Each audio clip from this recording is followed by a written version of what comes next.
અરવલ્લી જિલ્લાના મોડાસા ખાતે મંત્રી ભીખુસિંહ પરમારના હસ્તે નવીન બસોનું લોકાર્પણ કરવામાં આવ્યું છે। ગુજરાત રાજ્ય માર્ગ પરિવહન નિગમ દ્વારા કાર્યક્રમમાં એક ડિલક્સ અને 5 મિની બસોનું લોકાર્પણ કરાયું છે।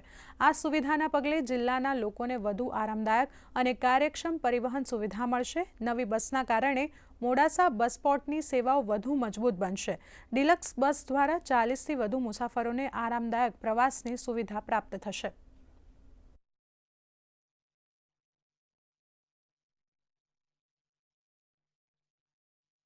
એસટી નિગમ દ્વારા હમણાં 6 બસો ફાળવવામાં આવી, જેમાં એક ડિલક્સ અને 5 મિની વાહનો ફાળવવામાં આવ્યા, જે મોડાસાના ધારાસભ્યશ્રી અને મંત્રી સાહેબ શ્રી લીલી ઝંડી આપી પ્રસ્થાન કરવામાં આવેલું છે।